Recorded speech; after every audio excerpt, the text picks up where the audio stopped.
Welcome back to the Thrive 45 Method podcast with me, your host, nutritionist Stacey Nicole Smith. And this is the space where we talk all things weight loss and wellness for the woman in perimenopause and menopause. Now, let's get started with today's episode. Hey guys, welcome. All right, so today you guys voted for why counting calories is not why counting calories is not the best method for losing weight in peri and menopause. So there's several reasons, and it's all going to be good news. I think we're used to counting calories to lose weight because that's what we've been told. Calorie deficit, feel the burn off more than you take in, and that sort of stuff. Now, if it worked, we would do it once and we would keep the weight off, right? But that's simply not the case. Most people who use this method gain the weight back, and especially at this age. And so I'm going to go into a little bit of why that is. So first and foremost, you have two ways of doing it. You can either lower your calories lower and lower to try to lose weight, or we could eat for hormonal health, which raises the rate at which our body burns calories. One is not sustainable and not healthy, and one is very sustainable and healthy, and then you lose weight as a side effect. Some of the hormones at play, we've got our estrogen and progesterone, but we've got cortisol, stress hormone, we've got insulin, we've got thyroid. And so we want to make sure that we are fueling these hormones properly. When we do a calorie deficit model, that doesn't take into account the effect that those foods are having on our body. That's what we want to be paying attention to. So we want to eat for nourishment, not restriction. As an example, if you're counting really low calories, your body views that as a stressor, and our bodies are more susceptible to stress at this age.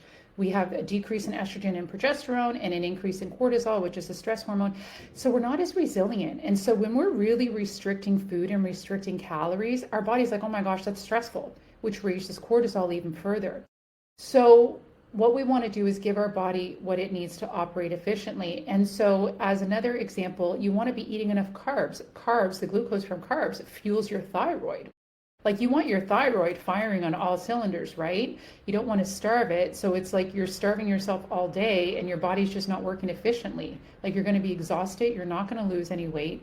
You're not going to be able to stick to it. Now you've got a lowered metabolism. Then you go off of it. Then you gain back even more weight. Like it's a vicious cycle. And so the thing we want to be paying attention to more is what is the reaction that those foods are having within my body?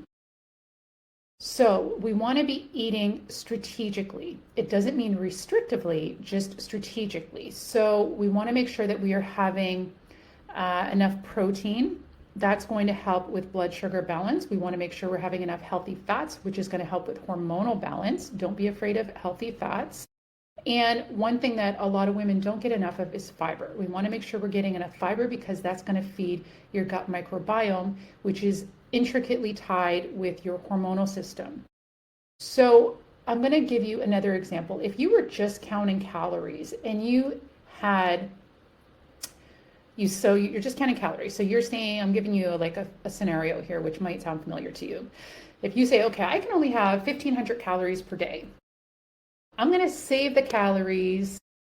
So I'm going to skip breakfast. I'm going to do intermittent fasting because I heard that that's good. So I'm saving calories there. So I'm going to have now lunch, which if you're not taking into account the reaction that food's having in your body, let's say you have some type of sandwich with a salad with a bunch of cream sauce on it or cheese, and you're just counting the calories of it. Well, that's a heavy meal. And if it's not having the proper balance of everything, it's going to shoot your blood sugar up and then it's going to crash it right back down. So now you're going to be tired in the afternoon. You're going to be craving foods.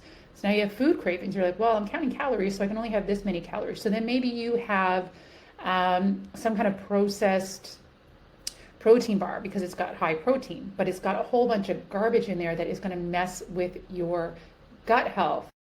That's going to affect your hormonal health. So now you're going into dinner and now you're really hungry because you didn't balance your blood sugar properly all day because you weren't taking into account the effect that food was having. You were just doing the calorie count. So now you get home from work and you are freaking starving. And so then you just kind of tend to overeat or eat the foods that are wrong for you. Then you're tired in the evening. Like it's a whole cycle, right? So instead, Stop counting the calories. They don't matter as much as the reaction the food is having. So instead, you want to be more strategic and balance your meals properly. So you want to first have a breakfast that's going to balance your blood sugar. The reason this is going to benefit you is because it's going to help your body be more efficient at using your food as fuel. It's going to help to get insulin, getting your food up into the cells and burn it off as energy. Then you're going to stay nice and full until mid-morning, till lunch. Then you're going to do another nice lunch. That's going to keep you going till dinner, and you're not going to be having cravings, and you're not going to be reaching for foods. Additionally, when your body's so stressed out, it's going to hold on to weight. It's going to increase the cortisol. It's going to give you food cravings. It's just a whole mess. And I find that the people that tend to say, oh, it's a calorie deficit, tend to be gym bros. Well, gym bros are not, 40, 50-year-old women dealing with the hormonal challenges of perimenopause and menopause. So a calorie is not just a calorie. Now, also when I say that, I don't mean calories. I don't like that word at all. But it doesn't mean that the amount of food doesn't matter and you can go off the rails and eat like gobs of food all day long. Obviously, that doesn't matter. But when you eat it properly, the foods properly that are going to treat your hormones properly, you're not going to have those food cravings and you're not going to have that unnecessary hunger. So we're eating to balance our blood sugar. We're eating to make sure we're having a proper insulin response, so our food is being used efficiently as fuel, not being stored as fat. We're eating for hormonal balance, so we have steady energy levels, so we have a good, healthy thyroid functioning. So instead of restricting, think of what effect is this food going to have on my body? And I think a lot of women become scared of food at some point, especially if you are counting calories, because if you're not losing weight at 1,500 calories, then you think, well, I must drop my calories lower. So then you drop them to 1,200, lose a little bit, and you stay there, and then you're still not losing any. So you're like, my gosh, what, I have to drop them to 1,000 now to lose weight? And it's just a never-ending cycle, and it's a cycle that doesn't win. So the good news is you don't need to drop your calories lower and lower to effectively lose weight. I mean, if you're eating 3,000 or 4,000 calories a day, then obviously, yeah. But you want to eat in a way that's going to keep your energy levels balanced. It's going to keep your thyroid functioning. It's going to keep your cortisol at bay, and it's going to additionally help with sleep, which helps with hunger hormones. It's a whole cycle, right? So it's more about the reaction the food is having in your body. Anyway, I hope that helps you guys. I put together for you this week a guide to help you with the breakfast, because I know everybody's like, well, that's nice in theory, but like, how do I put a meal together? So I put together 3 very simple breakfast recipes. Breakfast is very important. Do not do intermittent fasting as a woman at this age. Start your day off right.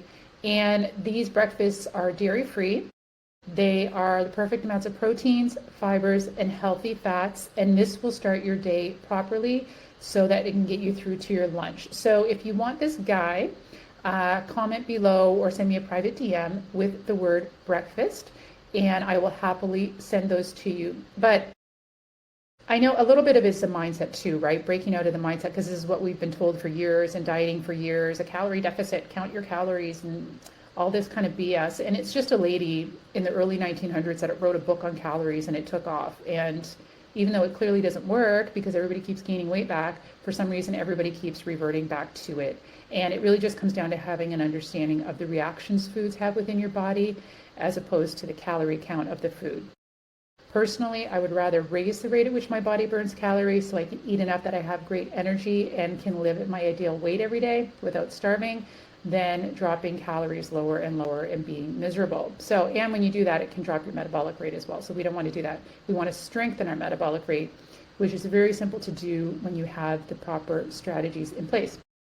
Anyway, I hope that helps you guys. Any comments, leave them below. And of course, if you want the breakfast guide, just comment below or send me a DM with the word breakfast, and I will happily send that to you. Have a great day. Bye. Thanks for listening. I hope you found this episode helpful.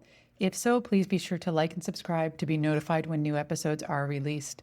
Episodes like this are released weekly for all things weight loss and wellness with a woman in perimenopause and menopause. And for other ways I can help you, please be sure to visit the show notes or visit my bio. Thanks for listening. Bye.